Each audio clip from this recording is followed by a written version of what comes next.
സഹന, ഇത് നമ്മുടെ VHS അല്ലേ? ഇത് നമ്മുടെ ഓഫീസിൽ വരുന്ന ബിൽഡിംഗ്. ഇത് സ്റ്റാഫ് റൂം ആയിരുന്നു അല്ലേ? ഈ സ്റ്റാഫ് റൂമിൽ സാർ ഇരുന്നിട്ടുണ്ട്? ഇല്ല സാർ, ഞങ്ങളുടെ സ്റ്റാഫ് റൂം ഇതിലായിരുന്നു. ഇത് പഴയ സ്റ്റേജ് ആയിരുന്നു, ഇവിടെ ഓപ്പൺ സ്റ്റേജ്.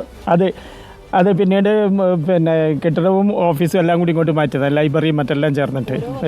100% ഇനി വരുമ്പോൾ ഞങ്ങൾക്ക് ഗവൺമെന്റിന്റെ ഭാഗത്തു നിന്ന് ഓരോ ഓഫറുകൾ കിട്ടും. അതിനനുസരിച്ച് ഞങ്ങൾ ഇത് വളർത്തി കൊണ്ടുവന്നത്. അതായത് 100% വളർത്തിക്കൊണ്ട് വന്നതാണ് അല്ലേ? PT പ്രസിഡന്റ് ഒന്ന് വന്നാട്ടെ.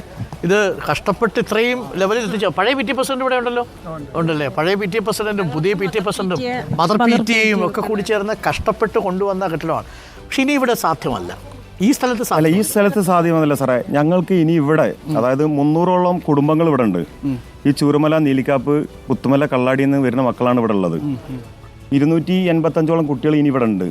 അവർക്കാണ് നമ്മൾ പറയുന്നത് സ്കൂൾ വേണമെന്ന്. മനസ്സിലായി.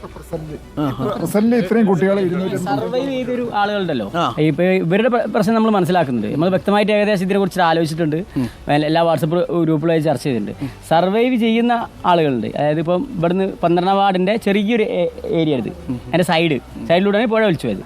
ഈ പുഴ ഒലിച്ചു പോയതിന്റെ ഭാഗത്തുള്ള ആളുകൾ മാറ്റി പാർപ്പിക്കപ്പെടുകയോ അവർക്ക് ഭവനം കിട്ടുകയോ ഒക്കെ ചെയ്യും. അതേപോലെ ഒരു ടൗൺഷിപ്പ് വരികയാണെങ്കിൽ ഒരു സ്കൂൾ ഉണ്ടാവും, വിദ്യാഭ്യാസ സ്ഥാപനങ്ങളുണ്ടാവും, ജീവിക്കാനുള്ള സാഹചര്യം ഉണ്ടാവും. ഇവിടെ സർവൈവ് ചെയ്ത് നിൽക്കുന്ന ഒരു 200, 250, 300 ഇടയിലുള്ള ആളുകളുണ്ട്. ഇവർ ഉള്ള ജീവിതം മുന്നോട്ട് അതെന്താവണമെന്നുള്ള ചോദ്യം. അതിന് വളരെ വലിയ പ്രശ്നം. ഞങ്ങൾക്ക് എന്ത് വേണം? ഇവിടെ ഒരു സ്കൂൾ വേണം. ഇപ്പം നിലവിൽ വെള്ളാർമല സ്കൂളായിട്ട് തന്നെ വെള്ളാർമല വില്ലേജിനുള്ളിൽ വേണം. അത് ഇപ്പൊ ചൂരൽമലയിലാണെന്ന് പറഞ്ഞൊരു ടെൻഷനുണ്ട് കുട്ടികൾക്ക് അല്ലേ? ഒരു ഭയം ഉണ്ടാവില്ല? ഭയം എന്ന് പറഞ്ഞാൽ ഇപ്പൊ ഭയം എല്ലാ കുട്ടികൾക്കും ഉണ്ട്. എൻ്റെ മോന് 1.5 മണിക്ക് നീച്ചിട്ട് വെള്ളം കണ്ടാളാ വീട്ടിന് മുന്നിൽ.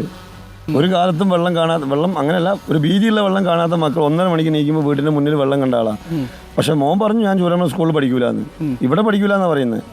പക്ഷെ വേറെ സൗകര്യം നമ്മൾ ഒരുക്കുമ്പോൾ നമ്മൾ അതിനോട് മക്കളെ പൊരുത്തപ്പെടിപ്പിച്ച് എല്ലാ മക്കളും അതിനോട് പ്രിപ്പയർ ആയിട്ട് തിരിച്ചു വരും എന്നുള്ള 100% ഉറപ്പ് നമുക്കുണ്ട്. കാരണം വെള്ളാർമല സ്കൂൾ സ്ഥലത്ത് ഒരു സമൂഹം ജീവിക്കില്ലല്ലോ സാർ.